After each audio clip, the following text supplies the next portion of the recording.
Bien.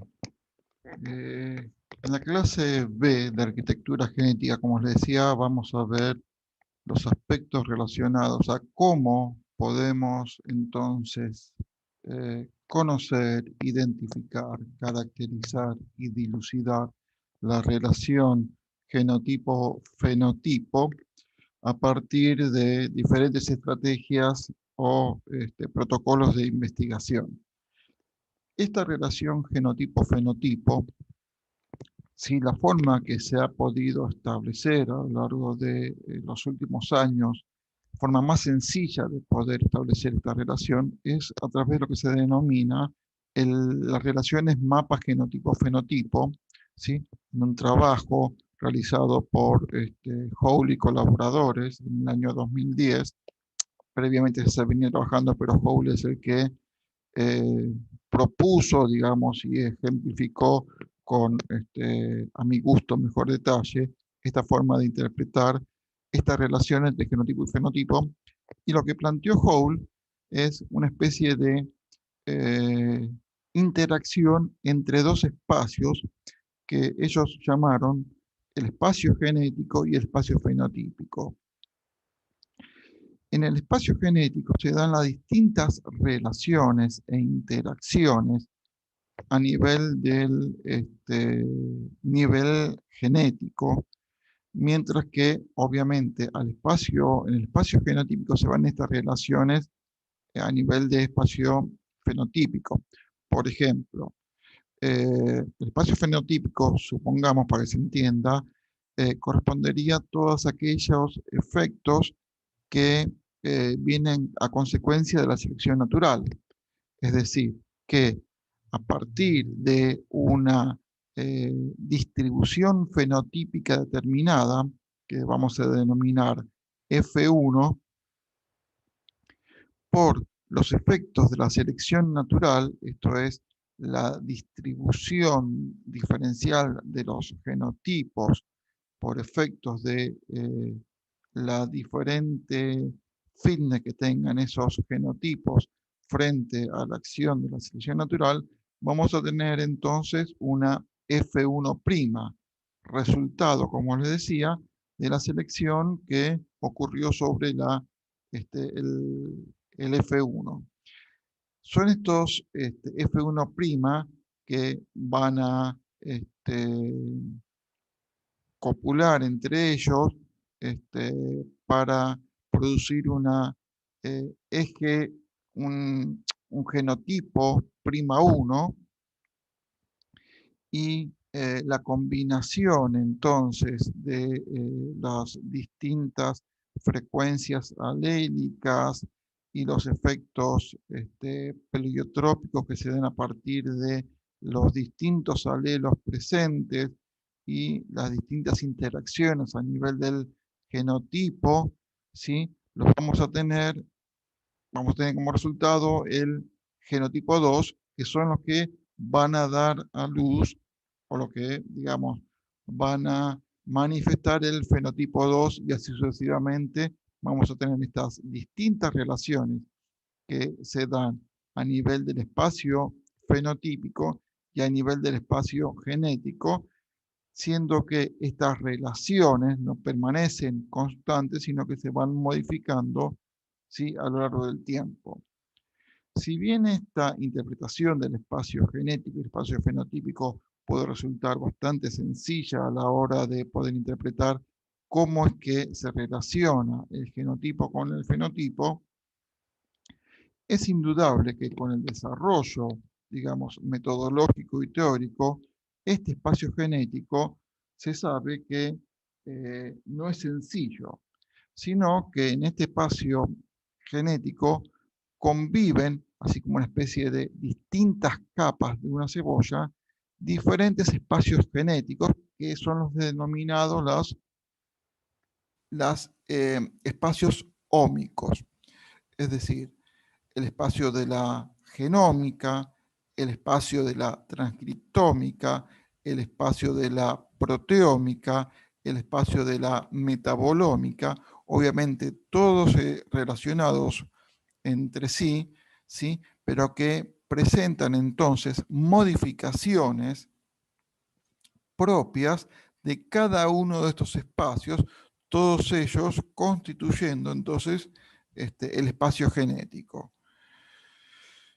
Y de esta forma, si podemos entonces establecer los parámetros, cuáles son los movimientos, la dinámica que se suscitan en cada uno de estos espacios, ¿sí? Y podríamos llegar entonces a establecer la relación que existe entre esta multiplicidad de espacios genéticos con el espacio fenotípico para poder, entonces, como les decía, dilucidar, establecer y entender la forma en la cual se relacionan, ¿sí?, el mundo de la genética y el mundo del fenotipo, el mundo del espacio genético y el mundo del espacio fenotípico.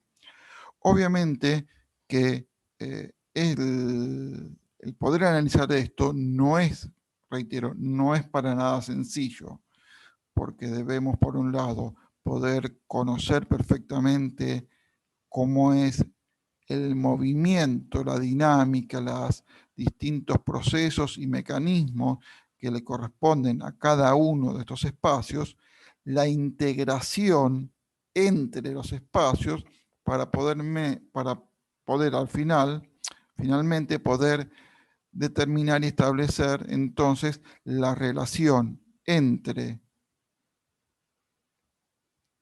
la genética o el espacio genético y la visualización de la información a través del fenotipo.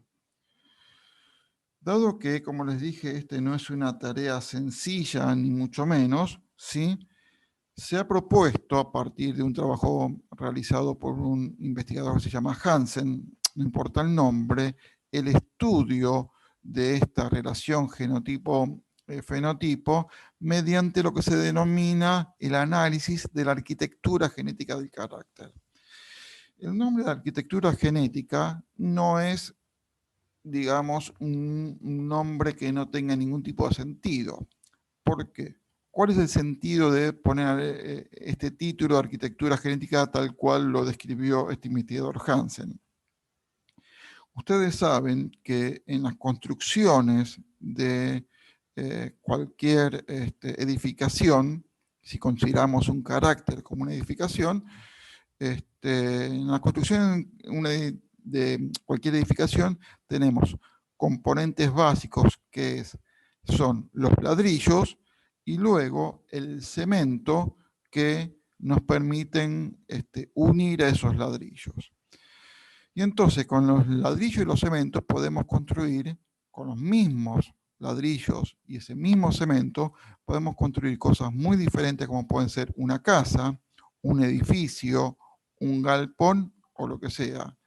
Únicamente entonces dependerá de cuál va a ser la distribución, la colocación y el pegamento, entre comillas, que se utilicen para esos ladrillos, para poder entonces establecer cuál va a ser la fisonomía que va a tener esa construcción, y esa fisonomía va a ser entonces, digamos, el carácter. Por lo tanto, a la hora de poder establecer entonces la arquitectura genética del carácter, necesitamos conocer los ladrillos participantes en ese carácter, en la construcción del carácter, es decir, las bases genéticas, los genes que están involucrados en la expresión del carácter, y en esos genes, es decir, en esas bases genéticas, poder establecer cuáles son los genes, identificarlos y obviamente caracterizarlos, saber dónde están, quiénes son, cuál es la variabilidad que tienen. Y así como reconocemos las bases genéticas del carácter, es decir, los genes participantes en la expresión de ese carácter, necesariamente deberemos establecer, conocer, investigar las propiedades variacionales, es decir, los efectos contexto dependientes que tenemos en la combinación de esos caracteres. Déjenme avanzar un poco más para que ustedes interpreten y entiendan a qué uno se refiere con estas propiedades variacionales, es decir, los efectos contexto dependientes, que fundamentalmente están dados por los cambios a nivel del sexo, los cambios productos de las variaciones ambientales y los cambios productos a nivel de edad. A modo muy simple, no es lo mismo la expresión de un determinado gen en un ambiente A que en un ambiente B. Entonces, en estos efectos contexto dependientes, le hace contexto ambiental, si tenemos, por ejemplo, el caso de la plasticidad fenotípica. Bueno, entonces, ¿cómo hacemos o cuál es la idea de poder interpretar cómo vamos a hacer para analizar la arquitectura genética de un carácter? Como les decía, en primer lugar, una vez que nosotros supongamos que conocemos la genes participante, vamos a, o debemos, no vamos a, debemos conocer los efectos contexto dependientes. Entonces, la expresión de un determinado carácter va a depender de los genes que están participando de ese carácter. ¿Por qué? Porque no es lo mismo la secuencia de la expresión de esos genes para manifestar un carácter, una secuencia 1 que una secuencia 2. Fundamentalmente porque ahí tenemos que los efectos de epístasis forman o tienen una participación muy importante a la hora de la manifestación de ese carácter. Recuerden ustedes que el factor genético, ¿sí?, estaba dado por la manifestación aditiva, por los efectos de dominancia y por los efectos de epístasis. Reitero, los aditivos eran el valor que tenía per se cada uno de esos alelos respecto al carácter en el cual iba a participar en su expresión. Los efectos de dominancia, bueno, ustedes lo saben perfectamente y lo vienen estudiando desde genética 1, así como el alelo A1 puede ser dominante sobre el alelo 2 y por lo tanto se manifiesta el alelo A1, el alelo 3 puede ser dominante sobre el 4 y así sucesivamente, con lo cual las relaciones, entonces de dominancia es importante a la hora de poder establecer la manifestación genética de ese conjunto de loci. Y cuando me refiero entonces a conjunto de loci, hago referencia fundamentalmente a los efectos epistáticos. ¿A qué me refiero con estos efectos epistáticos? Supongamos ustedes que tenemos una red de interacción de genes que interactúan entre sí para la manifestación de un carácter denominado J, cuyo fenotipo es el fenotipo Z. En esa interacción de redes tenemos participantes que son estas figuritas que tenemos acá, ¿sí?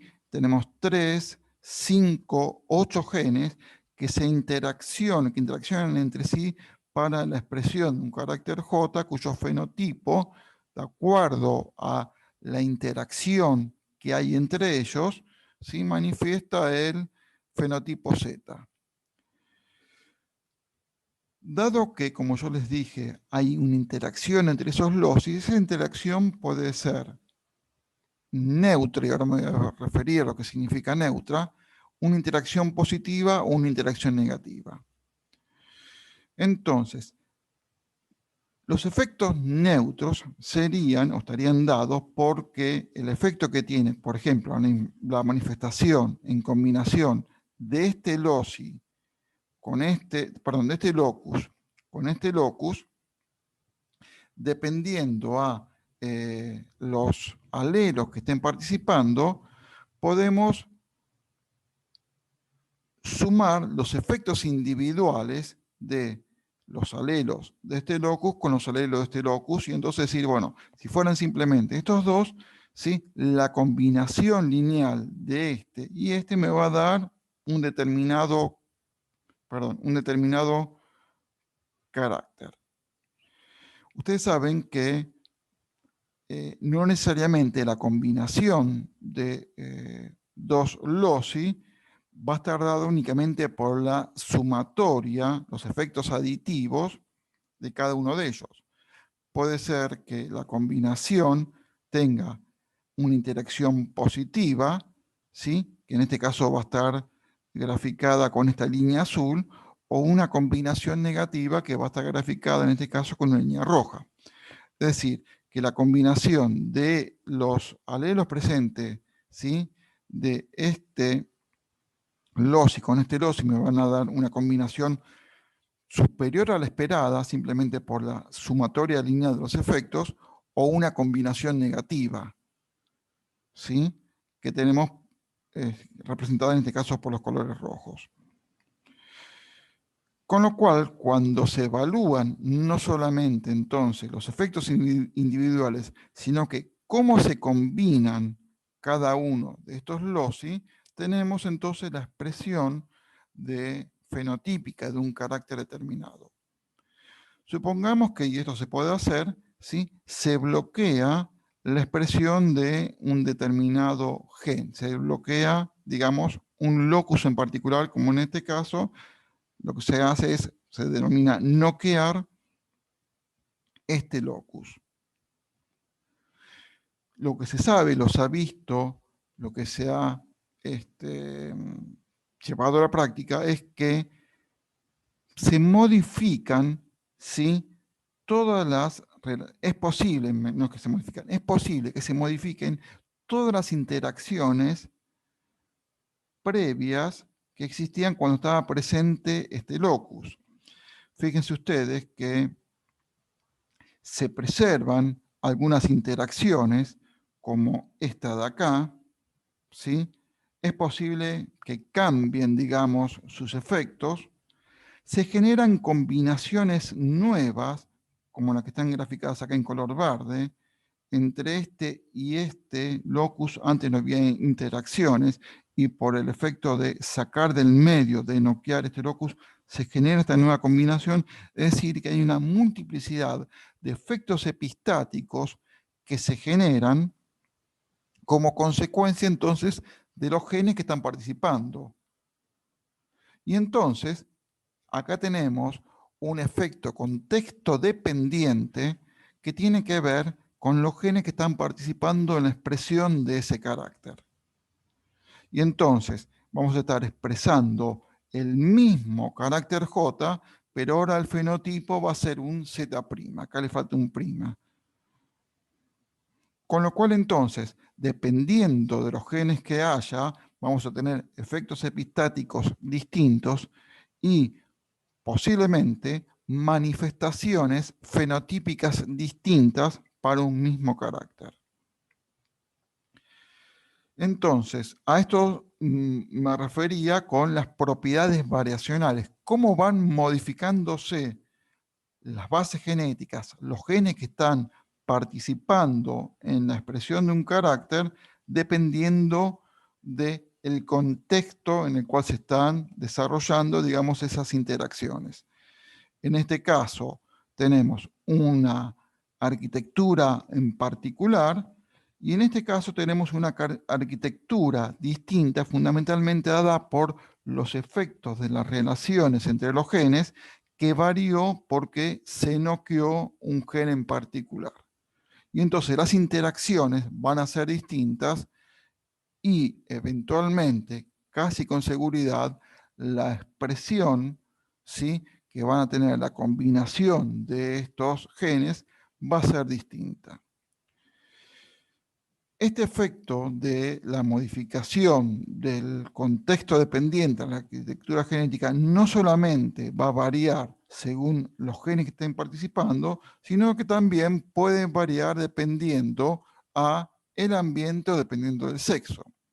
Estos son trabajos que nosotros hemos realizado en el laboratorio, donde para un mismo carácter, en este caso estamos mirando carácter olfato y lo que medimos es la repulsión a un determinado químico, en genes que sabemos que están participando en la expresión de ese carácter olfato, varían, ¿sí?, las relaciones epistáticas, que en este caso están graficadas con colores turquesa y colores violeta. El turquesa implica una epístasis positiva, la violeta implica una epístasis negativa y el resto implica que es aditivo, es decir, que no hay efectos epistáticos, es decir, que entre este y este sí se relacionan, pero se relacionan de acuerdo a la sumatoria de los efectos que tiene cada uno de estos genes en forma individual.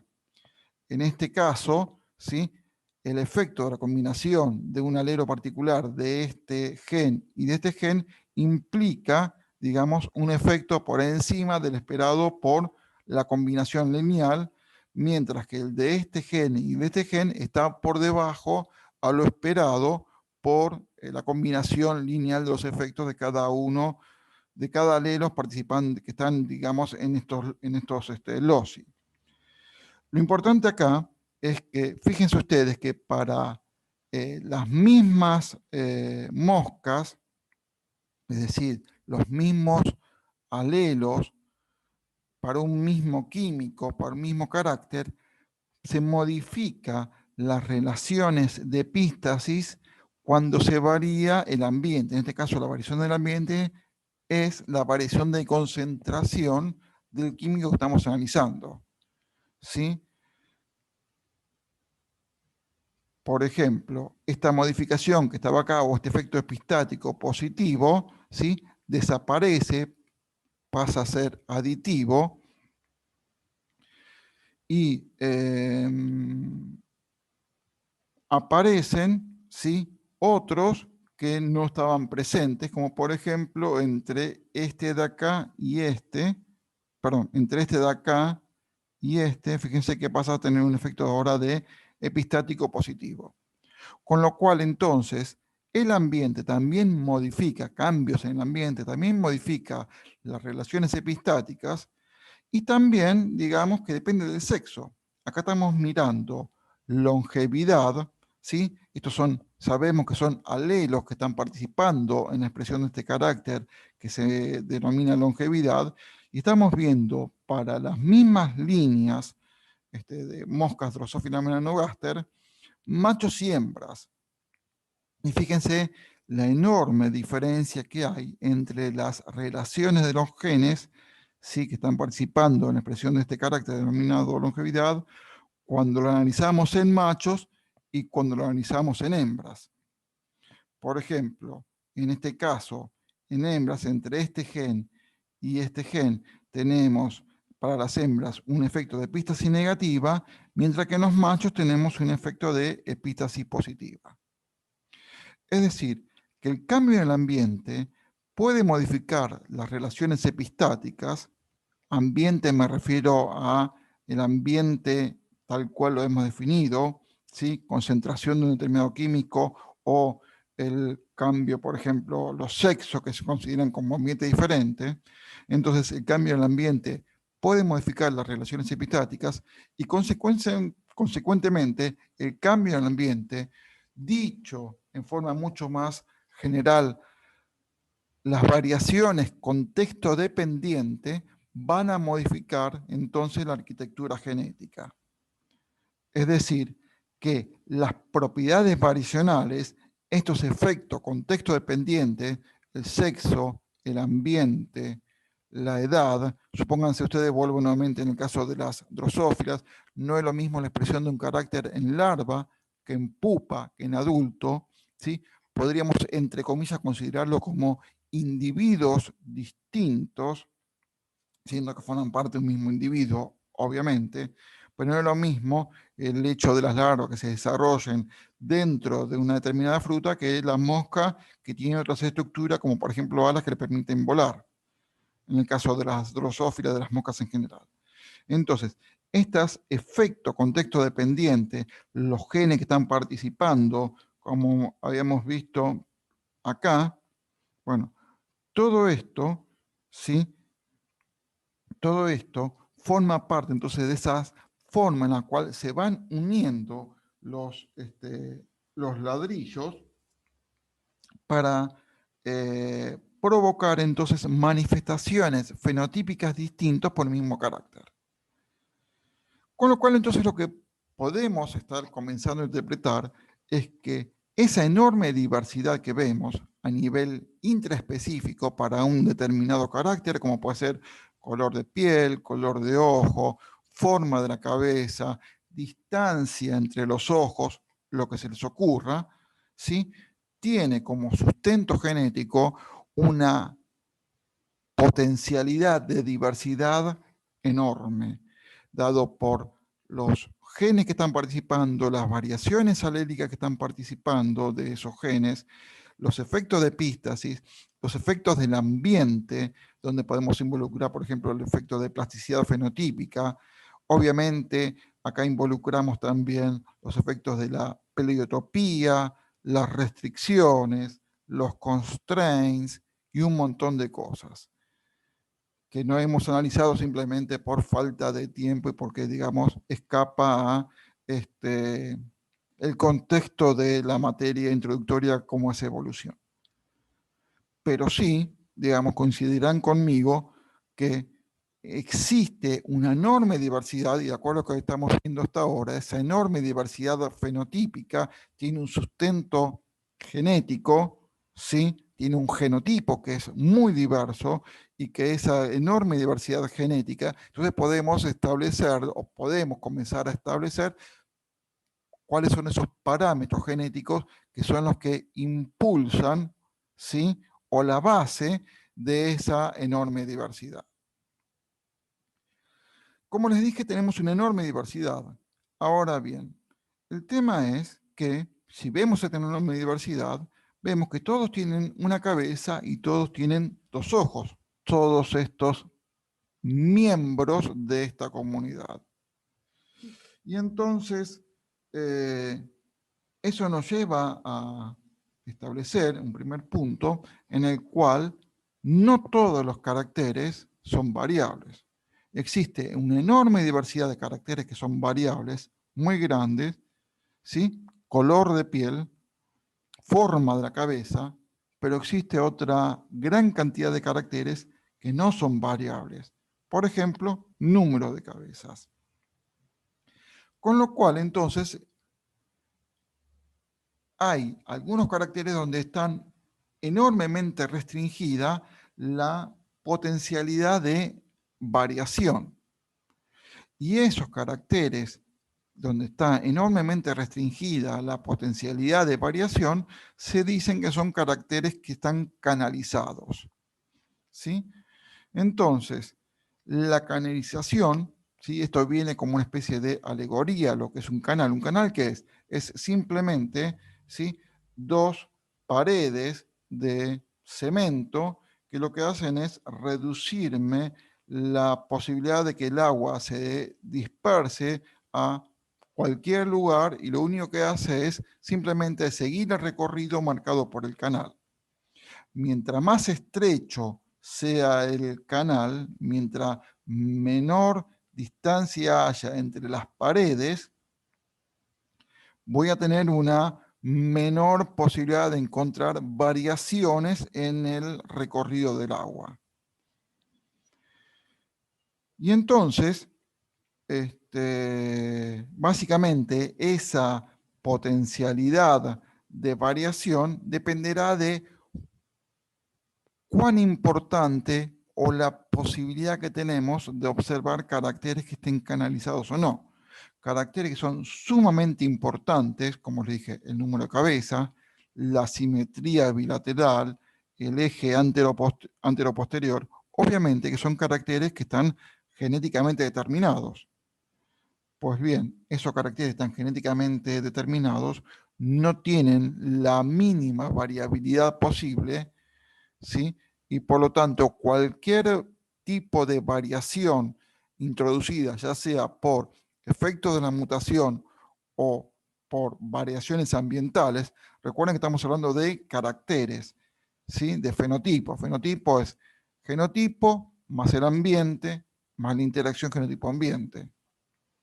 Como les dije, siempre variación ambiental existen, pero por lo tanto, para yo tener siempre una misma cantidad de, una misma cantidad no, un mismo y único fenotipo posible, una única cabeza, ¿sí? Entonces, la variación genética es mínima, no existe, y por lo tanto, no tengo entonces la potencialidad de observar variabilidad fenotípica para ese carácter. Así como tampoco existe para esos genes o para ese fenotipo determinado que está muy canalizado, la posibilidad de observar plasticidad fenotípica. No es que el número de cabezas varía cuando varía el ambiente, no es que de día hay una cabeza y de noche hay dos cabezas. ¿Sí?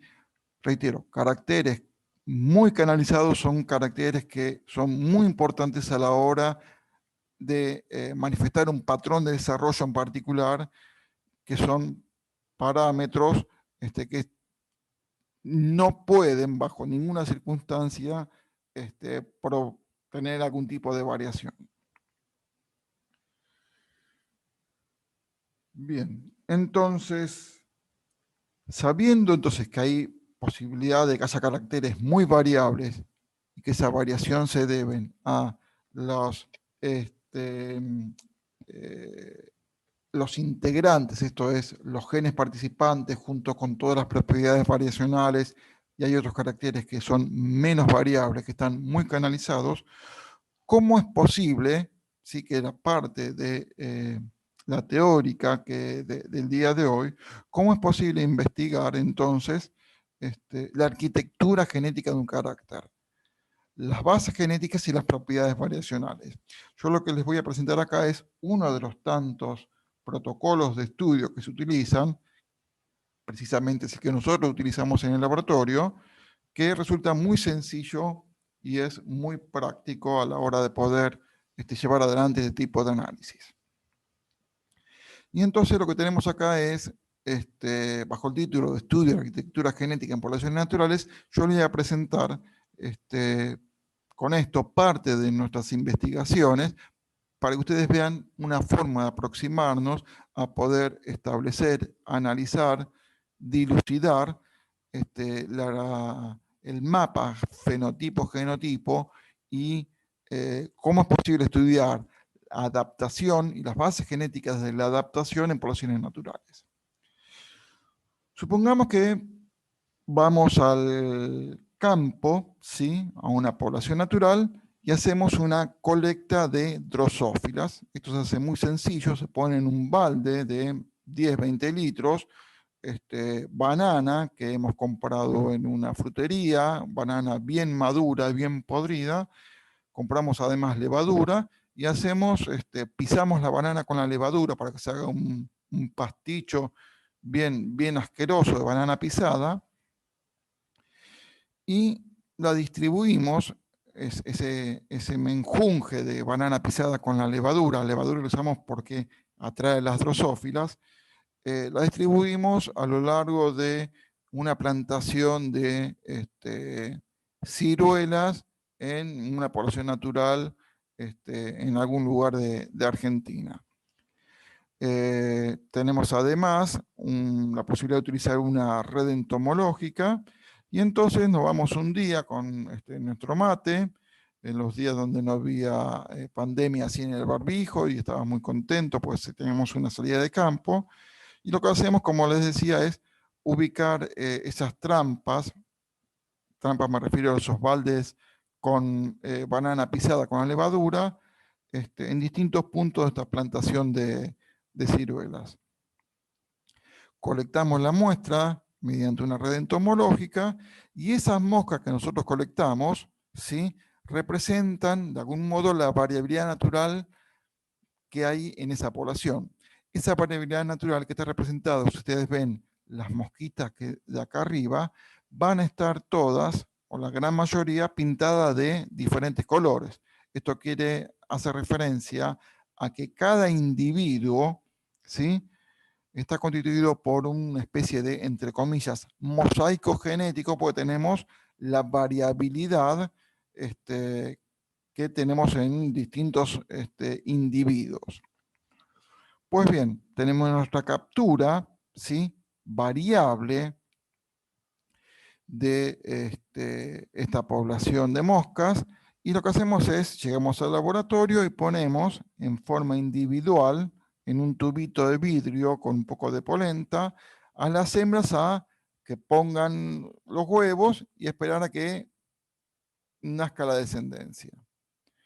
Cuando nace la descendencia, ¿sí? ni bien nace, sexamos machos y hembras, los mantenemos separados para cada una de estas hembras que hacemos lo mismo en forma individual. Y cuando les comentaba, nacen los descendientes, sexamos, los mantenemos separados, ¿sí? Hijos e hijas de esta mosca 1, lo mismo hijos e hijas para esta mosca 2 y así sucesivamente para las distintas hembras que hemos puesto en ese tubito, en cada uno de los tubitos en forma individual. Agarramos de la descendencia, ¿sí? Que no han tenido oportunidad de cruzarse, de esta línea que vamos a definir a partir de este momento, y cruzamos un macho con una hembra. ¿Sí? Lo ponemos nuevamente en un tubito.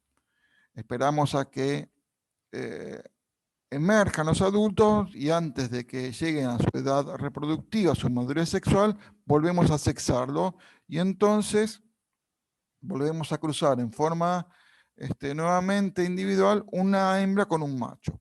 Es decir, lo que estamos haciendo es realizando cruzamientos consanguíneos, ¿sí? Fundamentalmente con hembras vírgenes y también machos vírgenes. Es decir, que estamos realizando una especie de cría de endocruza, ¿sí? En cada una de estas líneas. Si este estudio se realiza durante 20 generaciones, perdón, si este protocolo de cruzamiento, de cruzar una hembra virgen descendiente con un macho virgen descendiente propio a cada una de estas líneas, durante 20 generaciones, lo que se va a conseguir es, luego esas 20 generaciones, obtener líneas homocigóticas para todos los genes en un 98%. Estos son los que se denominan líneas isogénicas, donde toda posibilidad de variabilidad dada por los efectos de dominancia desapareció. Porque para cada uno de los loci está presente un único alelo, ¿sí? Con lo cual vamos a tener que todos los descendientes, entonces, luego de 20 generaciones de esta línea, van a ser todas idénticas entre sí e idénticas a su progenitor, y lo mismo para esta y lo mismo para esta. Y esta va a tener una representación de la variabilidad genética que había en su madre 20 generaciones atrás, o en su tatara, lo que sea, 20 generaciones atrás, lo mismo que para esta, lo mismo que para esta, lo mismo para esta y sucesivamente. Es decir, que lo que yo tengo acá, entonces, luego de producido este protocolo de cruzamiento, luego de 20 generaciones, son líneas, ¿sí? Todas provenientes de una población natural, representantes de la variabilidad en términos de alelos presentes en la población para los distintos loci, y que son de algún modo bibliotecas vivientes que yo voy a tener. ¿Por qué? Porque si son viables yo puedo mantener, ¿sí? Hasta el momento en el cual no quiera mantenerlos más, cada una de estas líneas que tengo acá generadas.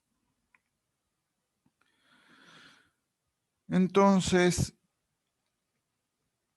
si tengo la suficiente plata, ¿sí? Y la capacidad como para realizar una secuenciación masiva de todo el genoma de cada una de estas líneas, voy a poder saber y conocer, ¿sí? La secuencia genómica de esta línea pura, la secuencia genómica de esta línea pura, la secuencia genómica de esta línea pura, la secuencia genómica de esta línea pura. Si yo comparo entonces las secuencias genómicas de cada una de estas líneas, y supongamos que estas son 40 líneas que yo he obtenido de esta forma, voy a poder entonces conocer la variabilidad polimórfica natural que hay presente en la población de origen. Esto se realizó, se sabe, y en el caso, por ejemplo, de 40 líneas que hay, que nosotros mantenemos en el laboratorio, hay aproximadamente 1.400.000 polimorfismos, ¿sí?, genómicos, esto es, polimorfismos nucleotídicos y de lesiones e inserciones cortas me refiero a no más de 15 pares de base, que de algún modo están representados la variabilidad genética natural que estaba presente en esta población. Yo conozco este dato y si por otra parte puedo de algún modo estudiar la variabilidad fenotípica para algún carácter en particular que haya entre estas líneas, ¿sí?, puedo entonces asociar esa variación fenotípica que hay para un determinado carácter entre estas líneas con la variación genética que ya pude establecer con anterioridad. Y esto me permite entonces realizar lo que se denomina un estudio de asociación genotipo-fenotipo o GWAS. ¿Qué es esta asociación de estudio de asociación de genotipo-fenotipo o GWAS? GWAS viene por Genome-Wide Association Studies, ¿sí? Es poder establecer cuáles son las bases genéticas de la variabilidad asociada a un cambio fenotípico. Reitero, cuáles son los factores genéticos asociados a la variabilidad fenotípica. Entonces, como yo les dije, supongamos que llamamos a esta línea 1 y a esta línea 2. ¿Sí? Yo les realicé a la línea 1, a la línea 2, a las n líneas, 40 líneas, la secuenciación del genoma completo. Yo conozco cuál es la secuencia de sus bases nucleotídicas, que está puesto de alguna forma en esto. Tanto sea para la línea 1, la línea 2 y la línea X, cualquiera. Y yo hago un estudio de un fenotipo determinado, supongamos que mido cuánto la viabilidad del adulto. En condiciones normales, sin condiciones de estrés, lo que sea. O el fenotipo que se me ocurra a mí establecer. Recordemos que el fenotipo estaba dado por la expresión del genotipo en un ambiente en particular. Es decir, que la variabilidad fenotípica, cuando yo variabilidad fenotípica es porque estoy analizando más de un fenotipo, está dada por la variabilidad genética más la variabilidad del ambiente.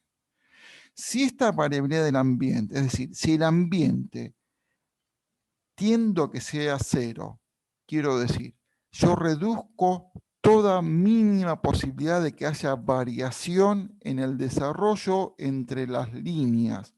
Cuando yo estoy estudiando la viabilidad, ¿sí?, lo que me va a quedar como resultado entonces es que toda variabilidad fenotípica que yo estoy viendo se la puedo atribuir a la variabilidad a nivel del genotipo. Entonces, si yo analizo para cada una de las líneas cuánto tiempo viven bajo una condición particular y a todas las hago criar bajo las mismas condiciones y no introduzco ninguna variación entre la línea 1, la línea 2 y la línea 40, cuando estoy analizando mi carácter en particular, entonces esta diferencia que yo puedo analizar a nivel del fenotipo, viabilidad del 50% para la línea 1 y la viabilidad del 80% para la línea 2, se la puedo atribuir entonces a las diferencias en la secuencia genética. Como yo conozco la secuencia genética y yo sé que la línea 1 y la línea 2 se diferencian en este sitio por el cambio de una G por una C, puedo atribuirle entonces que el efecto de este cambio fenotípico para este carácter es consecuencia, entonces, de este polimorfismo nucleotídico. Si bien esta es una simplificación, digamos, el proceso trabaja de esta forma, digamos, el análisis trabaja de esta forma. Por lo tanto, yo puedo hacer un estudio de asociación entre el fenotipo y el genotipo. Y de esta forma, entonces, atribuirle cuáles son las bases genéticas de la variación del fenotipo. Recuerden que era, ¿sí? Conocer las bases genéticas era uno de los aspectos importantes para conocer la arquitectura, que eran las bases genéticas y las propiedades variacionales. Entonces, en un trabajo que nosotros desarrollamos en el laboratorio, como les decía, estudiamos la viabilidad de huevo hasta adultos en línea de melanogaster criadas a dos temperaturas distintas, a 17 grados y a 25 grados. Y tenemos entonces el análisis de nuestras 40 líneas en moscas criadas a 17 grados, todas bajo las mismas condiciones, es decir, con la misma densidad de larvas puestas, con la misma cantidad de comida, la misma régimen de luz-oscuridad, el mismo cantidad de humedad para que no se resequen unos tubitos más que otros, porque eso puede estar variándome las condiciones del medio, por lo tanto puede estarme afectando la viabilidad. Y este estudio se realizó en moscas criadas a 17 grados y en moscas criadas a 25 grados. Entonces tengo la variación fenotípica que se puede visualizar acá, la variación genética, la variación fenotípica a 25 grados que se puede visualizar acá, y si vemos, por ejemplo, esta línea, sería la plasticidad fenotípica que está representada por una línea. Como vemos, ¿sí? Entonces este es un carácter muy plástico porque veo mucha plasticidad fenotípica, y como les dije en la clase, digamos, plasticidad fenotípica, tenemos combinadas las dos, cambio de ranking y cambio de escala, pero acá fundamentalmente está determinado por efecto de cambio de ranking. Fíjense cómo se entrecruzan, ¿sí?, las normas de reacción de las distintas líneas. Ahora bien, existe una plataforma, digamos, en la web, una plataforma digital donde uno pone los valores fenotípicos medios, ¿sí?, del carácter analizado, esto es la viabilidad a 17 grados de cada una de las líneas y la viabilidad a 25 grados de cada una de las líneas. Y entonces me hace la comparación, el análisis para todo el genoma, como el que yo traté de explicarles acá.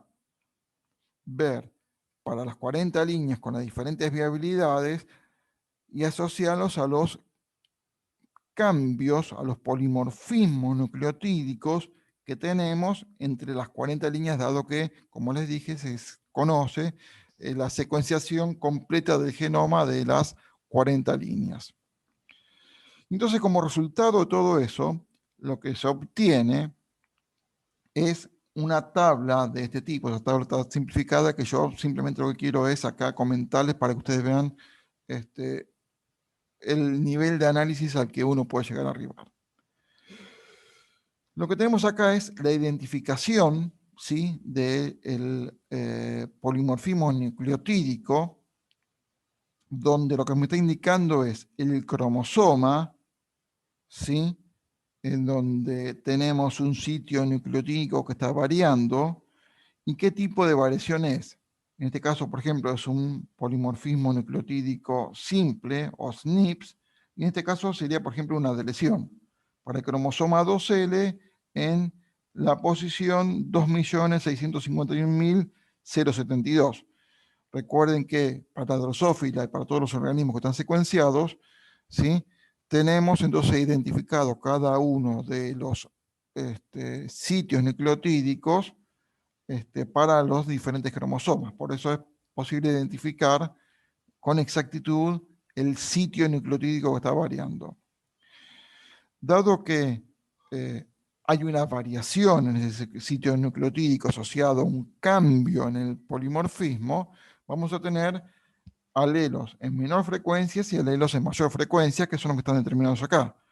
Para este sitio en particular, el alelo en menor frecuencia, el alelo es una G, una guanina, o sea que en ese caso el nucleótido es una guanina, y el que está presente en mayor frecuencia entre las 40 líneas es una A.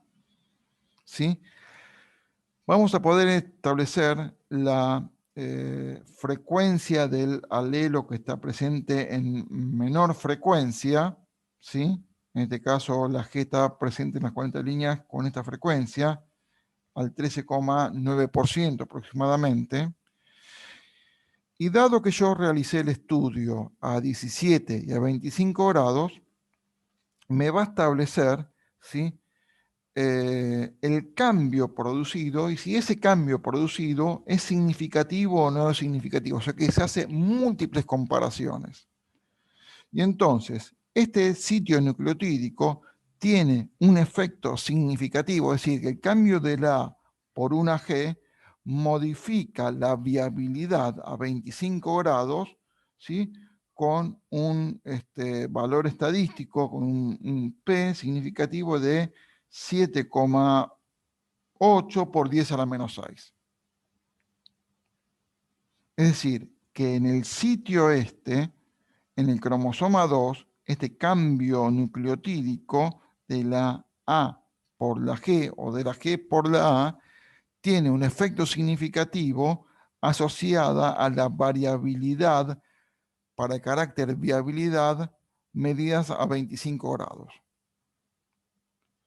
Como yo sé el sitio nucleotídico exacto, puedo identificar además cuál es el gen del cual, digamos, se produjo este cambio. Este nucleótido, ¿qué gen pertenece? Pertenece al gen que se denomina MAP-modulin.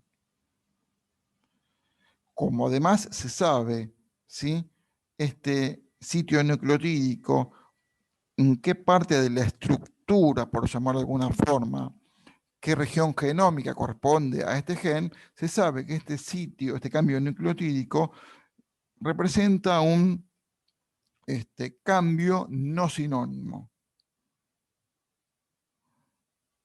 Y así puedo entonces, para los distintos, ¿sí?, sitios nucleotídicos que dieron significativo, poder establecer cuáles son los nucleótidos y los genes, ¿sí?, involucrados en la variabilidad del carácter.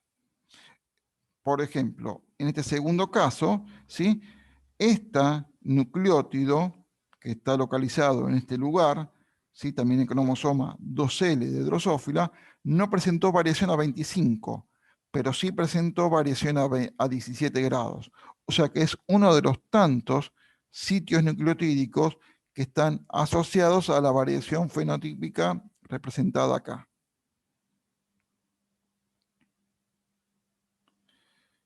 También a qué gen pertenece este sitio nucleotídico y qué región, digamos, genómica corresponde para este gen.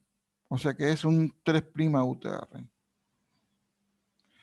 Y así como yo puedo analizarlo para cada uno de los ambientes en particular, también puedo ver, ¿sí?, cuáles son los nucleótidos o los genes que están involucrados en esta plasticidad que yo veo, que es el que se mide acá como diferencia 25-17.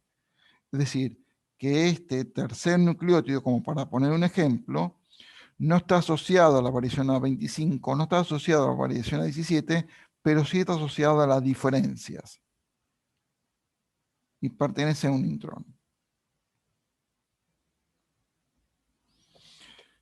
Esto me permite entonces poder identificar genes responsables de la variación fenotípica, ¿sí?, identificar las bases genéticas, caracterizarlo, porque así como, por ejemplo, en el primer caso, en el MAP-modulin, yo lo hice para la variabilidad, para la viabilidad, puedo analizar otro carácter que sea, por ejemplo, largo del ala. Y si veo que ese gen también está implicado en la variación del largo del ala en las 40 líneas que yo estoy analizando, ¿sí? Es otro carácter, implica entonces que ese gen es un gen pleiotrópico. Recuerden que pleiotropía es un factor genético que está involucrado en la expresión de 2 o más caracteres. En este caso, supongamos, Van Modulin está implicado en la variación de la viabilidad y del tamaño del ala, la longitud del ala. No solamente puede identificar entonces los genes, sino eventualmente identificar si son los mismos nucleótidos que están involucrados en esa variación. Establecer cuáles son los genes y cuáles son los nucleótidos involucrados en la plasticidad fenotípica. Poder comparar qué cantidad de genes, ¿sí?, presentan una variación referida a tamaños respecto a colores. Ver si la variabilidad para el tamaño respecto al color presenta mayor o menor cantidad de genes que están involucrados. Es decir, me abre una enorme oportunidad para poder identificar y poder conocer, al menos ir conociendo de a poco, esta relación genotipo-fenotipo a partir de este análisis, ¿sí?, del mapa que yo estoy analizando únicamente a partir de esta capa de cebolla de la genómica.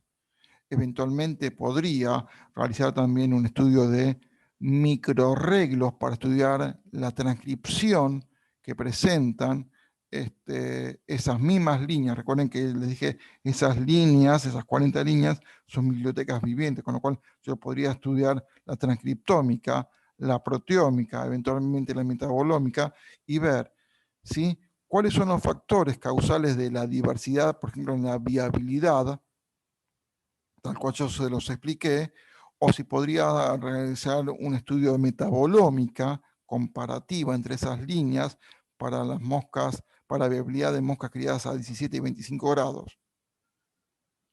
Y entonces analizar la relación en cada uno de estos espacios ómicos y las interacciones que hay entre ellos, de forma tal de poder establecer entonces ¿sí?, hermoso e intrincado laberinto que existe entre el mundo o el espacio genético y el mundo o el espacio fenotípico, teniendo siempre en cuenta que estas variaciones eventualmente pueden ir modificándose a lo largo del tiempo. Porque, por ejemplo, este análisis que lo hicimos es para unas líneas en particular, ¿sí? Uno podría agarrar y preguntarse si poblaciones de drosófilas, otras 40 líneas de drosófilas capturadas en un lugar diferente, presentan los mismos genes, los mismos nucleóticos asociados al mismo carácter que se está analizando, o si varía. De esta forma, entonces, doy por concluida mi participación en la materia. Espero que se haya comprendido lo que quise yo comentarles en esta segunda etapa, ¿sí?, donde pasamos de un estudio mucho más sencillo, pero fundamental a la hora de poder estudiar la genética de poblaciones, y en esta segunda etapa eh, un acercamiento un poco más realista a cómo es que se trabaja, uno de los tantos aspectos de cómo se trabaja en evolución referida a el análisis del mapa genotipo-fenotipo y el estudio de la genética adaptativa en poblaciones naturales. Espero que nos hayan aburrido, deseo que me hayan entendido, y cualquier duda, cualquier consulta que tengan, nos veremos en la clase de repaso. Así que tengan todos, la pasen bien, cuídense mucho y nos veremos en el momento de repaso, y si no, en alguna oportunidad nos cruzaremos en la facultad. Hasta luego, buenos días.